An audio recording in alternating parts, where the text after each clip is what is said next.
Salut à tous, c'est Bérangère de Pattes en l'air, j'espère que vous allez tous très bien. Aujourd'hui on se retrouve, on est dimanche 10 juin 2018, on est à Saint-Savin en Isère, près de Bourgoin-Jallieu pour ceux qui connaissent. Et on est à une formation premier secours animalier.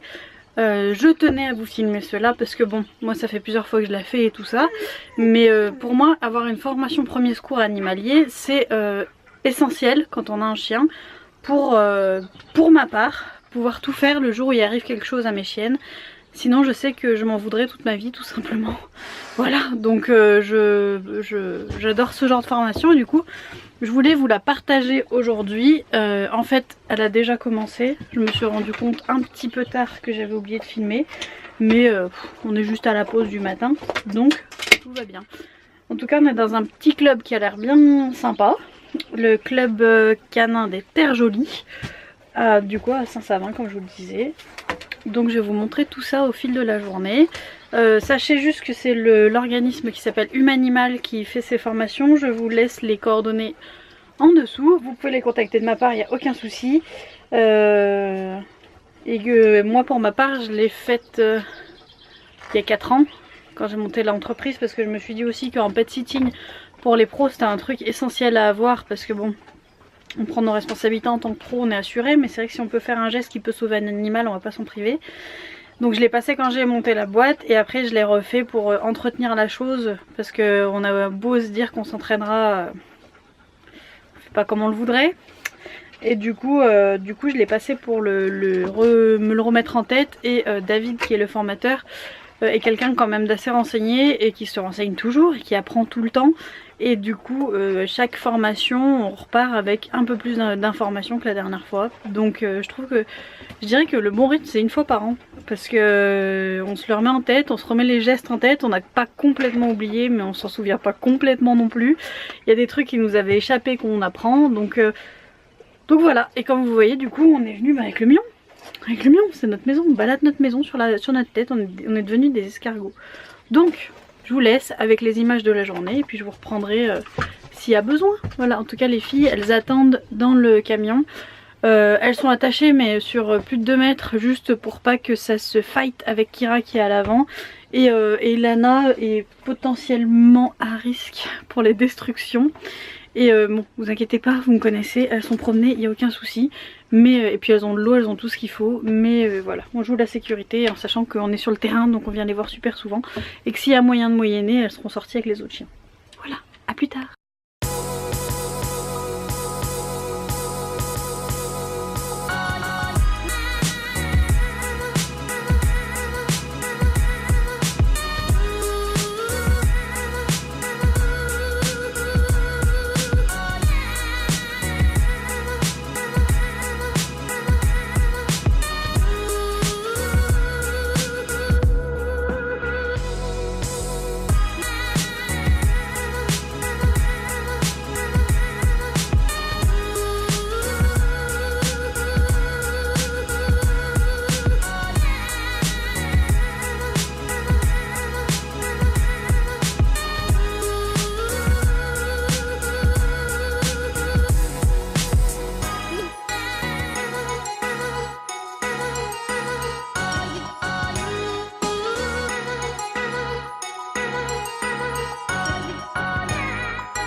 Donc je vous retrouve un peu plus tard dans la journée.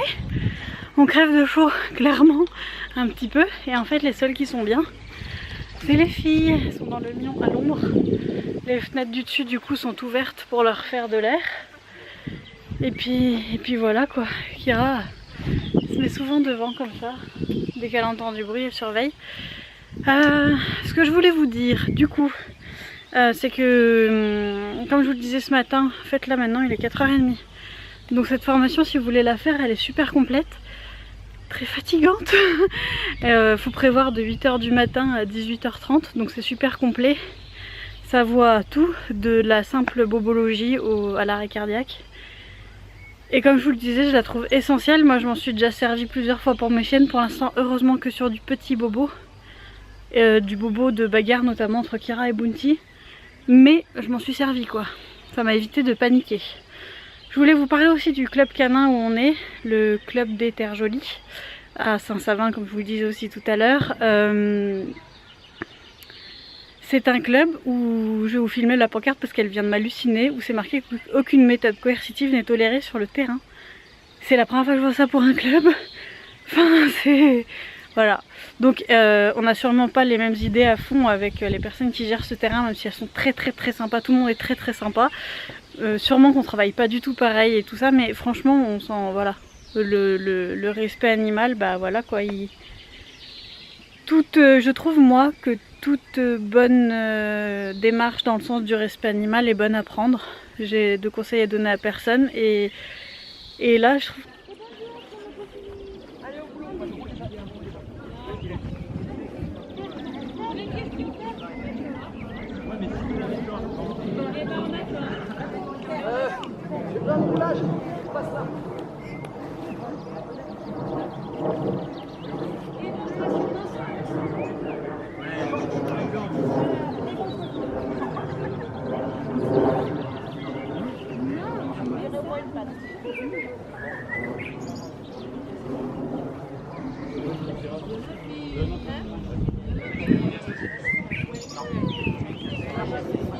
Après, c'est la bouteille.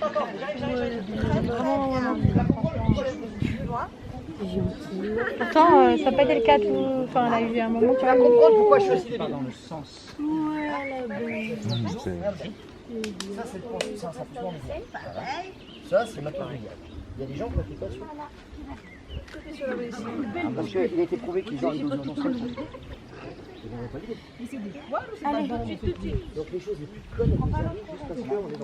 Je voudrais juste en profiter pour vous dire que pour soigner un chien, c'est un entraînement médical qu'on appelle le medical training du coup, pour ceux qui connaissent déjà. Ça c'est les abords du terrain, donc vous voyez c'est toute la campagne. Donc sans parler d'une formation comme celle-ci qui est super complète et qui vous aidera et qui vous donnera les clés, chez vous, habituez votre chien à être tripatouillé. Parce que rien qu'une fois par an, normalement à peu près, on va tous au vétérinaire pour des vaccins ou pour un bilan. Donc habituez votre chien à se faire fouiller les oreilles, à se faire tripoter les coussinets, les yeux, les babines. Voilà, donc habituez votre chien à tout ça pour que vous soyez pas bloqué. Parce que malheureusement, il y a beaucoup de chiens qui sont pas habitués et qu'on peut pas manipuler et pour qui c'est très compliqué. Donc n'hésitez pas à faire tout ça en amont chez vous. Ça vous fera gagner du temps et de l'énergie et du stress pour votre chien. On travaille avec des chiens qui ne sont pas les nôtres toute la journée, donc il peut y arriver tout et n'importe quoi, mais je trouve aussi que pour le simple propriétaire du chien, on panique très vite quant au bien-être de nos chiens, ce qui est tout à fait normal quand on les considère, ils font partie intégrante de notre famille. Du coup on peut paniquer très vite et ça permet vraiment de se zénifier et d'avoir les gestes directement, on sait les faire, après il faut s'entraîner, mais on sait les faire, on a les conseils d'un pro, on peut poser les questions qu'on veut, il y répond tout de suite, ou s'il n'a pas la réponse de suite, chose que je n'ai pas vue, mais s'il n'a pas la réponse de suite, il vous l'envoie par mail, enfin, et il y a un vrai suivi, enfin bon voilà, donc n'hésitez pas à vous renseigner pour organiser des stages. Moi je sais que je trouve ça super génial et essentiel. En plus on est dans un cadre magnifique, regardez le terrain, je vais vous le filmer un peu, je vais vous le montrer, enfin c'est vraiment beau, vraiment au calme. Et en fait, et ben voilà, moi qui ai peur pour la chaleur et mes chiennes, quand on rentre dans le camion il fait frais, quand on ressort il fait chaud. Elles ont passé la journée à l'ombre là, avec balade évidemment, mais sinon elles sont à l'ombre. Et pendant que les autres chiens se font tripatouiller dehors. Voilà, enfin le paradis. Bon après c'est prenant, hein. Donc c'est sûr c'est pas une journée pour rien du tout, on apprend plein de choses. Coucou, donc vidéo qui n'a rien à voir à la suite de notre vidéo sur la journée qu'on avait passée avec Humanimal. Nous sommes de retour à la maison et je tenais à vous faire cette vidéo parce que depuis ce que vous venez de regarder, les choses ont changé. C'est-à-dire qu'avec Jérémy, nous sommes devenus formateurs en premier secours animalier. C'est-à-dire que maintenant, nous pouvons dispenser la formation comme David, que vous avez vu, l'a fait aussi. Donc on tenait à partager cette bonne nouvelle avec vous. Et si vous-même, par exemple, vous avez quelques amis qui voudraient apprendre les premiers secours animaliers, ou que vous êtes un professionnel, club, association, refuge, éducateur canin, quoi que ce soit, et que vous désirez apprendre à ceux qui vous entourent, vous désirez proposer une journée de formation en secours animalier. Je vous laisse les coordonnées en dessous, comme je vous l'ai dit avant, pour pouvoir contacter Humanimal, donc avec qui nous travaillons maintenant, et pour pouvoir organiser ça près de chez vous ensemble. Et sachez que du coup on est 7 formateurs qui viennent d'être formés, plus David. Donc on est 8 et nous du coup le projet avec le camping-car, c'est parfait quand on va repartir en itinérance, parce que du coup on pourra aller où vous nous appelez, on pourra traverser la France et même ailleurs si besoin pour venir vous rejoindre et vous dispenser les premiers secours canins, vous dispenser cette formation. Après ça dépend de où vous vivez et vous pouvez tomber sur un de nos collègues qui sont tout aussi bien. Donc voilà, c'était pour conclure cette petite vidéo, j'espère qu'elle vous a plu et je vous dis à très bientôt. Salut!